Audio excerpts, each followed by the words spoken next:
भारत में जब हम नृत्य या डांस की बात करते हैं तो वो सिर्फ एंटरटेनमेंट या मनोरंजन नहीं है, बल्कि ये तो एक जीती जागती भाषा है। हाँ, एक ऐसी भाषा जिससे कहानियां कही जाती हैं, ईश्वर की आराधना होती है और एक पूरी संस्कृति अपनी पहचान दुनिया को दिखाती है। तो जरा सोचिए, क्या कोई डांस फॉर्म ऐसा हो सकता है जो 2000 साल पुरानी कहानी सुना दे?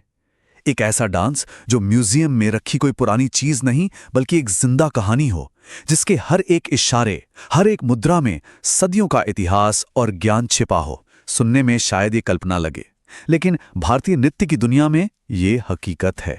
अब देखिए, इस डांस की भाषा की ना दो मुख्य धाराएं हैं, दो अलग अलग बोलियां समझिए।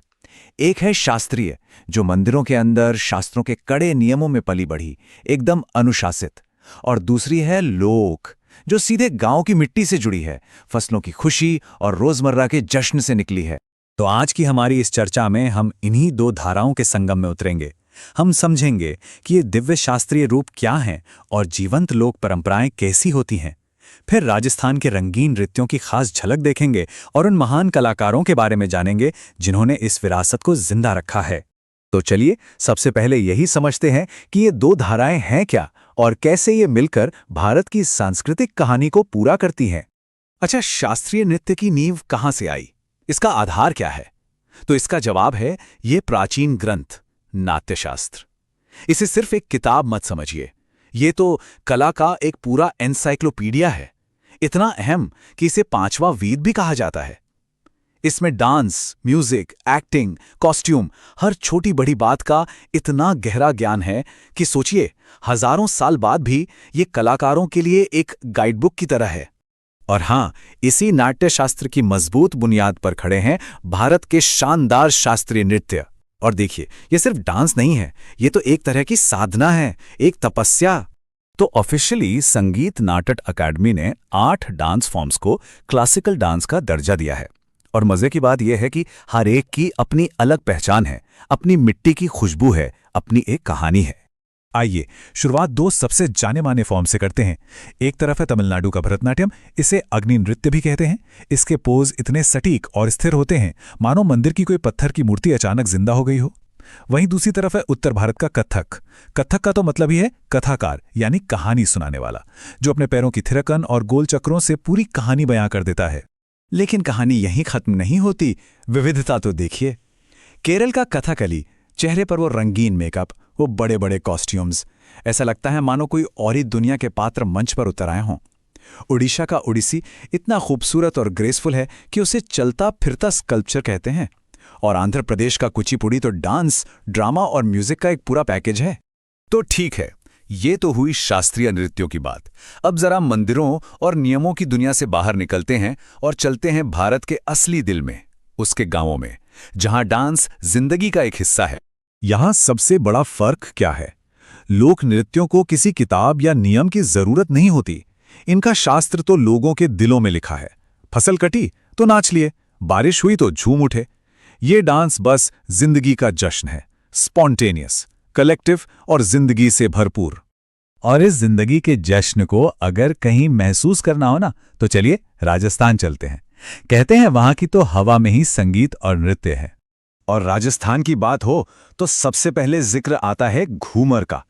ये सिर्फ एक डांस नहीं है, ये देवी सरस्वती की पूजा भी है। और इसका नाम घूमने से आया है। जब वो एक साथ अपने भारी भरकम रंगीन लहंगों में घूमती हैं, तो सच में ऐसा लगता है जैसे कोई रंग बिरंगा फूलों का बगीचा ही घूम रहा हो। अब घूमर की नजाकत के बाद बात करते हैं काल बेलिया की बिजली जैसी फुर्ती की। ये सपेरा समुदाय का डांस है और इसमें डांसर का शरीर एक सांप की तरह लचीला और तेज हो जाता है। ये इतना खास है कि यूनेस्को ने इसे अपनी इंटेंजिबल कल्चरल हेरिटेज लिस्ट में जगह दी है। कमाल है ना? लेकिन अगर कोई ऐसा डांस देखना है जो सांसें रोक दे, तो वो है भवई। सोचिए जरा, सिर पर एक के ऊपर एक कई मटके रखे हैं और नीचे पैर हैं तलवार की धार पर या कांच की बोतलों पर। यह सिर्फ डांस नहीं, ये तो हिम्मत और हुनर का एक हैरान कर देने वाला नजारा है। पर एक सवाल उठता है, ये सारी कलाएं, ये परंपराएं आज हम तक पहुंची कैसे? इसके पीछे वो महान कलाकार हैं, वो टॉर्च बेयरर्स, जिन्होंने अपनी पूरी जिंदगी इस विरासत को बचाने में लगा दी। और इन कलाकारों के सामने हमेशा एक बड़ी चुनौती रही है, जिसे ये कोट खूबसूरती से बताता है। कि आर्ट को समय के साथ बदलना भी चाहिए, लेकिन अपनी जड़ों को, अपनी परंपरा को बचा के रखना उससे भी ज्यादा जरूरी है। इस बैलेंस को साधने में सबसे बड़ा नाम आता है रुक्मणी देवी अरुंडेल का। उन्होंने एक क्रांति कर दी। डांस को, जिसे तब तक बहुत सम्मान की नज़रों से नहीं देखा जाता था, उसे मंदिरों और महफिलों से निकालकर यूनिवर्सिटी तक पहुंचाया। कला क्षेत्र बनाकर उन्होंने गुरु शिष्य परंपरा को एक नया घर दिया, ताकि ये ज्ञान अगली पीढ़ी तक पहुंच सके। और ऐसे ही और भी दिग्गज हुए। कत्थक की दुनिया में पंडित बिरजू महाराज, उनके बिना तो कत्थक की कल्पना भी नहीं की जा सकती। उन्होंने अपने एक्सप्रेशन से, अपनी मुद्राओं से कहानी कहने की कला को एक नया मुकाम दिया। और दूसरी तरफ गुरु केलुचरण महापात्रा, उन्होंने तो लगभग खत्म हो चुके ओडिसी डांस को फिर से जिंदा कर दिया। उसकी एक एक टेक्निक को सहेजा और दुनिया के सामने पेश किया। और इन लेजेंड्स ने यह भी दिखाया कि डांस सिर्फ मंच पर दिखाने की चीज नहीं, ये बदलाव लाने का एक ताकतवर टूल भी हो सकता है।